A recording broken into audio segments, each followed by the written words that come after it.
was very conservative. I used to cover my face like this with only my eyes visible when I used to move around. There have been lots of ups and downs in my educational career. My mother used to have reservations about it. You are a guy, you can do this, but because she's your sister and she's not allowed to do that. But on the other side, they were open-minded. They were very fond of me. They would take my opinion. Probably they trusted me more. So you're not a mother of someone, you're not a wife of someone, you're not a daughter of someone. You have your name. So that's very important.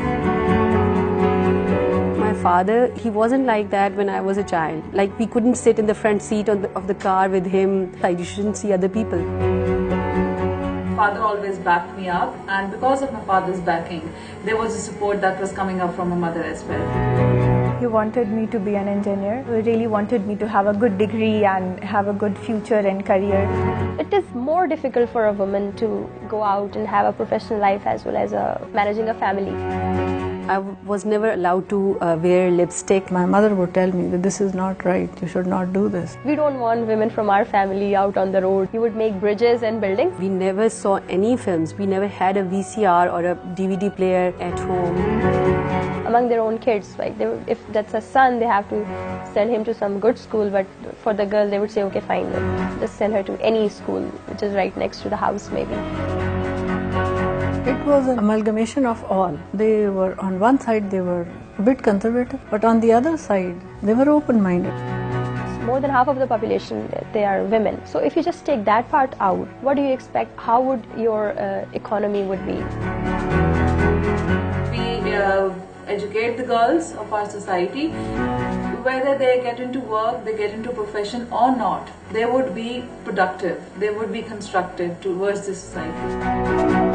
Pakistani women are really, they're hard, they're brave, they're strong.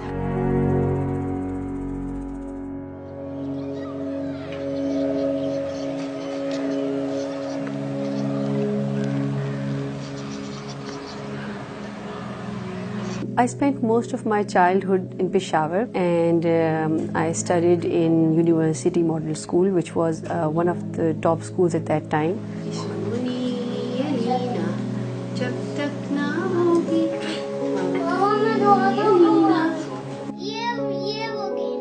I've got 3 kids. Alina is my first child. She's blind, she has cerebral palsy, and she is what they call a severe mental retardation. I was born in a village, and that's Swabi.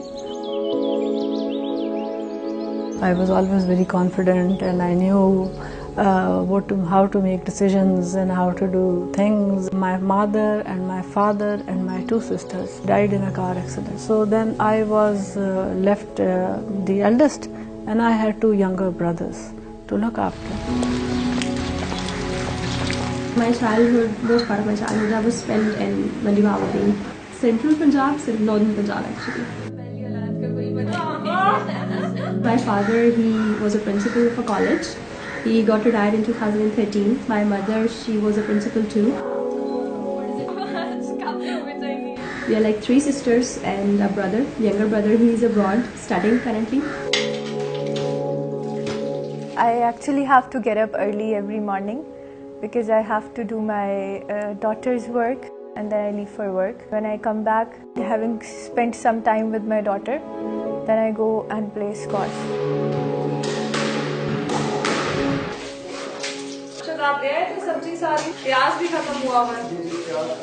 We used to have fights, but now it's like more of so that we get to understand each other more easily. Even if I do not say something, he gets to understand what I'm about to say. So that's actually scary for me as well, that wow, he'll get to know that what I'm going to say. But we've reached that level now.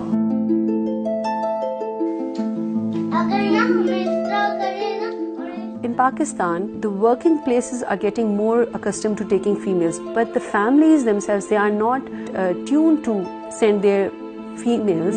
I don't agree to the Western idea that Pakistan is a conservative country. We are being enlightened and women is being empowered over here. The thinking of the parents and the families, it's changing. They are really keeping their daughters and son equal.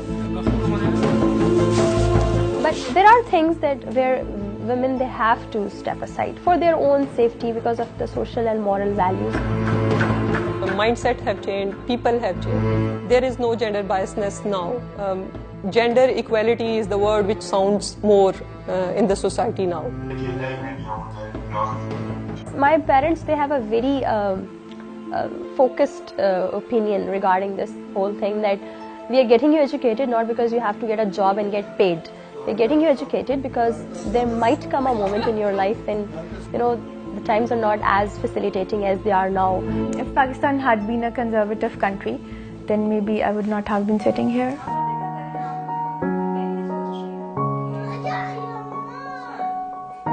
I appreciate that people educate themselves more. The mothers, they push their girls to get education. I am really glad that not the generation that I belong to, but the next generation, they are really appreciative of myself being a working woman, and they do come up, the girls, young girls, and they ask me, you know, now how to get more education and get professional. My father, he wanted me to be an engineer. And I was the eldest in my family, so he really wanted me to have a good degree and have a good future and career. Whatsoever profession you belong to, you actually have an identity in the society. So you're not a mother of someone, you're not a wife of someone, you're not a daughter of someone, you have your name.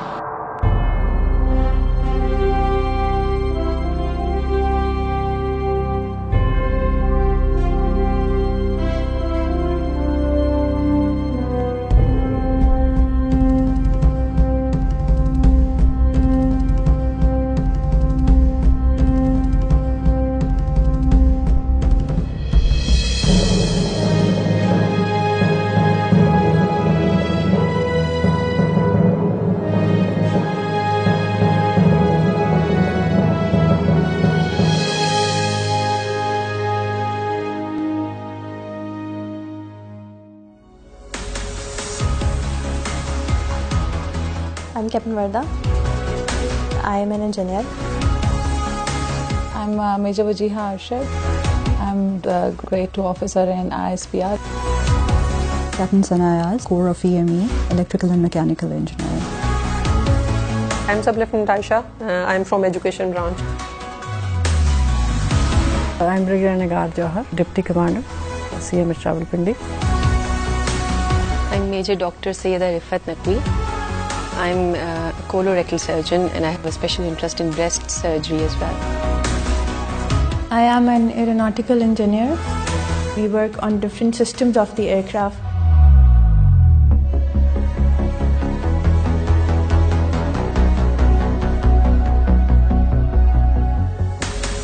The way the army is, they train you as a wholesome package of, you know, a perfectionist. They don't go for names, they don't go for their genders, they go for the percentages.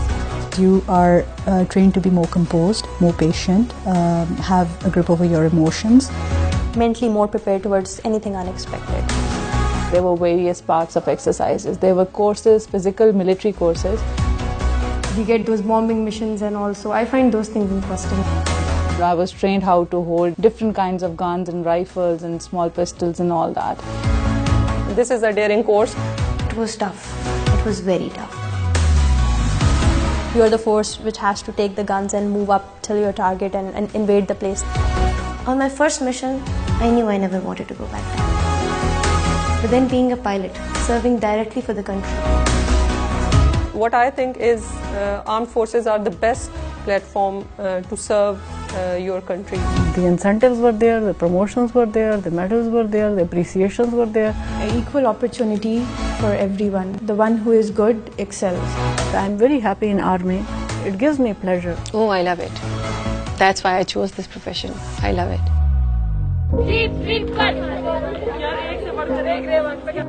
Ever since I was a child, I used to, watch this Pakistan Day parades. I already had a lot of respect for the institution, but never actually thought of joining.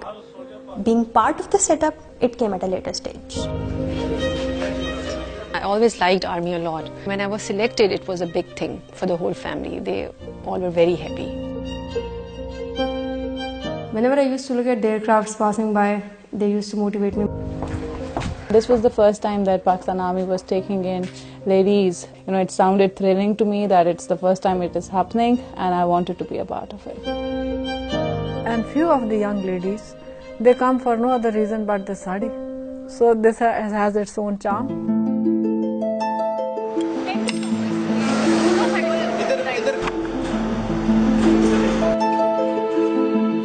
Our job is basically to make sure that all equipment, whether directly or indirectly involved in the support of the main fighting troops, it's in the right condition.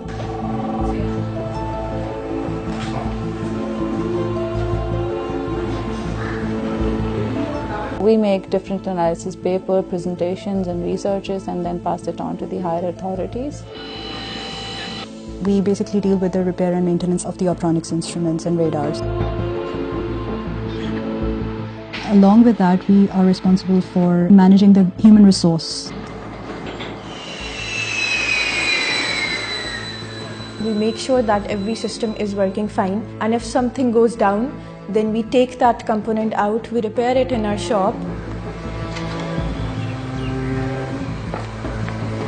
and then we make it serviceable, and then it is installed in the aircraft.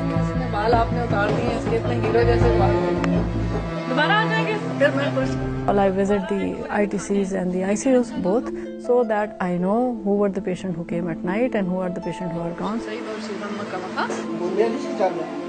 Secondly, there are sisters and there are other staff, and they know I'll be coming in the morning. So if they have any problem at night or some equipment is not functioning, so that is where I come in.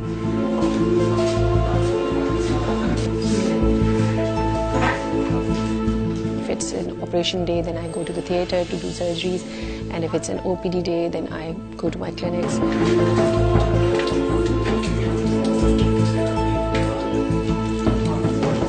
I usually perform around, I would say 10 to 15 at least, 15 surgeries a day.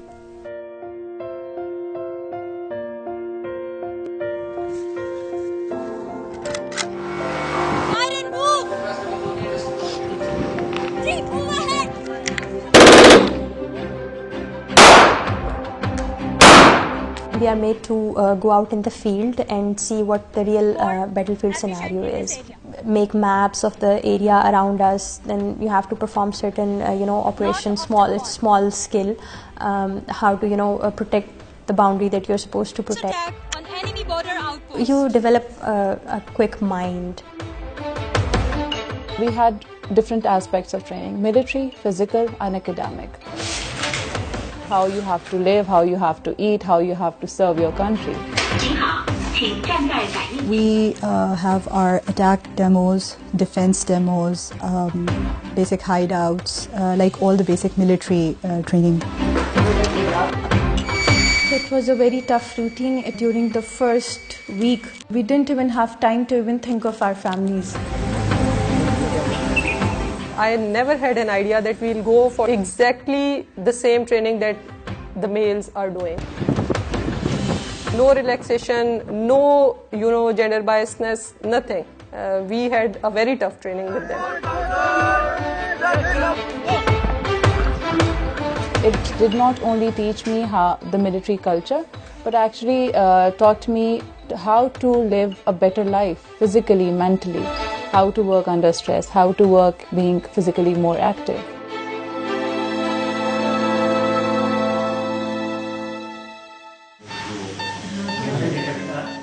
When the ayah comes out of the labor room and tells the parents that it's a girl, the thing starts from there. The culture does not encourage women other than its traditional role of a mother or a sister or a daughter. So to be recognized in a professional role, you have to work, and you have to work double. I wouldn't compare myself with the male counterparts. I am doing exactly the same job. We are basically doing all the same things that they are doing. We had the same training that they had. They used to think that I cannot work as much as a man, but when they saw me working, when they saw what I can do, they started adjusting with me and they started accepting me. We are not here to challenge them. And we have to prove ourselves. You just don't go and make a speech with there and equal rights and everything. You have to prove yourself. If you work and you prove your worth, then there is no stopping you. It's all about how you deal with them. It's about your command and control. Air Force, it treats us in such a way that it has never made us feel that we are in minority or something like that, because we have always been treated equally. I really never get that opportunity to think, for instance, oh, I'm different, because I'm always with them, standing right next to them. We run together. We fly together. In formation flying, we've been told that you'll have another pilot on your wing, another aircraft. Then they've never told us that you'll have a woman or a male on your aircraft. Women in Pakistan, I think they are already empowered. There's a need of enhancement. There's a need of pushing them a little bit more. But they are empowered. When I see, women working in the urban areas, I belong to a village. They make such an important part of our agricultural sector. Yes, she is an empowered woman who is making, small matchboxes. Her matchbox lying everywhere in every house. The people have accepted the female gender over here, and now things are very smooth. And it's just equivalent to any other male boss. When I joined the Army Medical College, we used to have a class of 100 and only 10 ladies, and they were on merit, and there were 90 boys. But now if you go to the same medical college, the ratio is reversed. You have 90% females and 10% males. Think of all the Islamic states. You think of all the developing countries. This is the only country which has had 2 female general officers. No one else. I do have a choice, and I chose to live in Pakistan. I want my children to be raised in Pakistan. It's the easiest to work being a female in Pakistan. Pakistan is my country. I was born here and I was raised here, and I think there's no match to Pakistan anywhere in the world. The status that I have here, it is because of Pakistan. This is the only country where I want to live. Service before self and country before everything else. This is my country, this is my place, these are my people. So I've got my roots in here. I cannot leave my country. I would not leave my country.